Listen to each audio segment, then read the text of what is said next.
पिछड़ा वर्ग की जो एक रैली होने जा रही है उसको लेकर किस तरीके से तैयारियां हैं? देखिए, पिछड़ा वर्ग की रैली बहुत बढ़िया तैयारियां चल रही है और 17 तारीख को पुराने गवर्नमेंट कॉलेज के मैदान में बहुत विशाल जनसभा होगी। और उस जनसभा के बाद जो लोग इस तरह का दुष्प्रचार करते थे कि पिछड़ा वर्ग कांग्रेस पार्टी से दूर चला गया था, उसके बाद ये कहेंगे कि पिछड़ा वर्ग जो कांग्रेस पार्टी की रीढ़ की हड्डी थी, दोबारा से फिर वो कांग्रेस पार्टी का आशीर्वाद साथ उन्होंने दिया। अभी सर दुष्यंत चौटाला आए थे, उनका ये कहना था कि कांग्रेस की अब गुटबाजी सामने खुलकर आ गई है। उन्होंने चिट्ठी भी जारी की है, फिर भी यात्राएं वो अलग कर रहे हैं। देखिए, दुष्यंत चौटाला तो अपनी ज़मीन उसकी खिसक गई है, वो ज़मीन राजनीतिक ज़मीन खो चुका है, उसकी बात का मैं कोई जवाब नहीं दूंगा। सर एक जो अभी बीजेपी के जो प्रभारी है वो कह रहे हैं कि हम पूरे प्रदेश में युवाओं की रैली करेंगे, वर्चस्व रैली करेंगे, नरेंद्र मोदी से संवाद कराएंगे वर्चस्व, और 10 की 10 सीटें जीतेंगे। इन प्रभारी साहब से मैं एक बात पूछना चाहता हूं कि युवा को चाहिए रोज़गार। सबसे पहले तो प्रभारी मोदी जी से बात कराने से पहले इस प्रदेश के युवाओं को ये बताए कि क्या कसूर था कि हमारे नौजवानों का, कि जब भारत के प्रधानमंत्री ने कहा था 2 करोड़ लोगों को हर वर्ष रोज़गार मिलेगा, और 9 साल हो गए मोदी जी की सरकार ने, 18 करोड़ लोगों को क्या रोज़गार मिला? नौजवानों को रोज़गार नहीं, नौजवानों को काम नहीं। और बल्कि यहाँ तक भी जो हमारे दलित समाज के नौजवान हैं, क्योंकि उनकी जो बाबा साहब भीमराव अंबेडकर जी ने संविधान में एक रिजर्वेशन दी थी, उसको भी लोगों ने, बेईमानों ने ख़त्म करने का काम किया। यानी कि जो कौशल रोजगार निगम बनाई है, इससे तो नौजवान साथियों के साथ बड़ा खिलवाड़ हो रहा है। ये कच्ची नौकरी, कोई नौजवान इनके कहने पर नहीं आएगा। सर एक जो लैंडस्केप घोटाले में भूपेंद्र हुड्डा से जो पूछताछ हुई है, ईडी ने पूछताछ की है, अनिल विज का ये कहना है भूपेंद्र हुड्डा का जेल का ये पहला कदम है जो पूछताछ हुई है, क्या कहेंगे? अनिल विज ही फैसला करेगा, कोर्ट भी अनिल विज है, जज भी अनिल विज है क्या?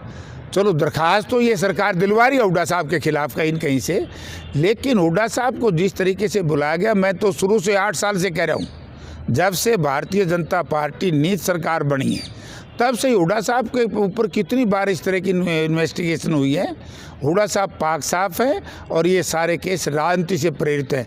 जब भी चुनाव आ जाता है तब इनको कैसे याद आ जाती है नेताओं के खिलाफ इस तरह के मुकदमे दर्ज करना।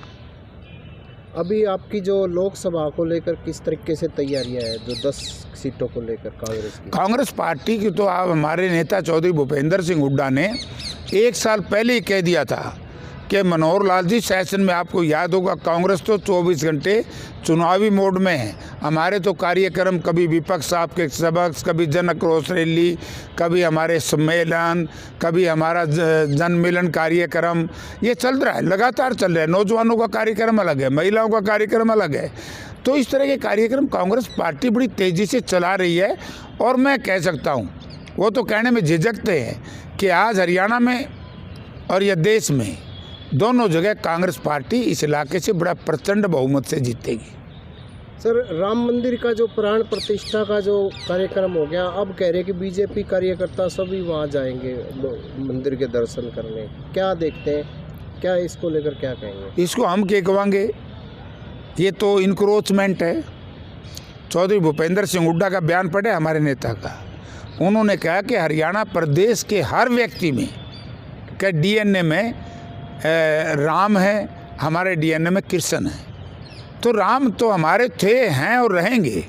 अब कहीं आने जाना किसी पार्टी का, मैं कोई इस बात के खिलाफ नहीं हूँ कि मोदी जी ने इस तरह का काम किया, लेकिन मैं इस बात के सख्त खिलाफ हूँ।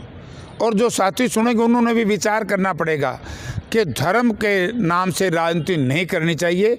भारतीय जनता पार्टी ने धरातल पे काम किया नहीं, महंगाई चरम सीमा पर, कानून व्यवस्था की स्थिति चौपट, किसान को MSP की गारंटी की बात कही थी केंद्र सरकार ने, वो झूठी निकली। 15-15 लाख रुपए की गारंटी माननीय प्रधानमंत्री जी ने दी थी, वो झूठी निकली।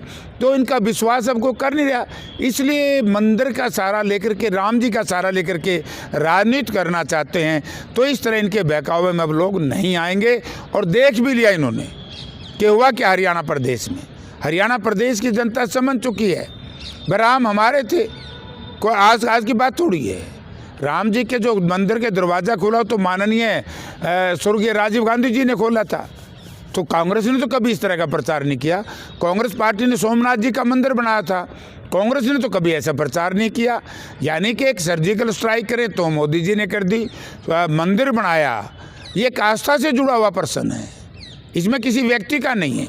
और यदि कोई पार्टी कोई व्यक्ति इस तरह का प्रचार करती है तो जनता ने उसका जम करके विरोध करना चाहिए। हमारी आस्था है, आस्था थी, राम में आस्था रहेगी। एक राहुल गांधी जी को भी वहाँ मंदिर में जाने से रोका गया था, इसको लेकर क्या कहेंगे? तो इसलिए रोका गया ना कि ये तो एक अकेले ठेकेदार है हिंदू धर्म के, अकेलों को ठेकेदारी नहीं दी जा सकती। अकेलों को ठेकेदारी, यानी आगे बात सोचिए कि भारतीय जनता पार्टी के मापदंड अलग अलग हैं, विशेष तौर से आरएसएस के। माननीय आडवाणी जी अगर जीना की मज़ार पर चले गए, उनके खिलाफ किस तरीके के आरोप प्रत्यारोप आरएसएस और दूसरी उनके संगठनों ने किए, और मोदी जी नवाज शरीफ की मां के पास गए मिलने स्पेशल, उनको कुछ नहीं। यानी कि आज भारतीय जनता पार्टी सत्ता हासिल करने के लिए कुछ भी गलत हथकंडे अपना सकती है। सर, विपक्ष का ये कहना है कि जो कांग्रेस की एक तो जन संदेश यात्रा अलग चल रही है और दूसरी घर घर अलग चल रही है, घर घर जाने की, वो दोनों गुटबाजी अलग अलग है, एसआर के अलग है, वो अलग है। नहीं, सब इकट्ठे हैं, सब अपना अपना अलग अलग तरीके से काम कर रहे हैं। ये तो कांग्रेस का एक कार्यक्रम है, घर घर कांग्रेस, हर घर कांग्रेस।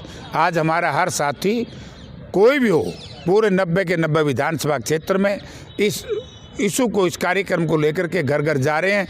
और भारतीय जनता पार्टी की जो झूठी घोषणाएं थी, भारतीय जनता पार्टी ने जो 9 साल में अत्याचार की है, जो लोगों के साथ ठगी की है, बेईमाना किया है, उसका प्रचार कर रहे हैं। और हमारी जो हरियाणा सरकार की गारंटियां हैं, जो हरियाणा प्रदेश कांग्रेस कमेटी की जो गारंटियां हैं, वो जन जन तक पहुंचा रहे हैं। तो गारंटी तो हमारे पास है।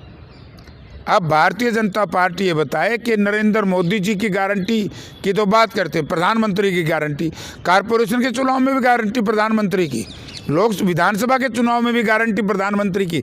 इसका मतलब या तो मोदी जी ने अपने मुख्यमंत्री अपनी सरकार पे विश्वास नहीं है, या इन्होंने ये सोच लिया कि हरियाणा प्रदेश से भारतीय जनता पार्टी जेजेपी गठबंधन सरकार का सफाया होगा।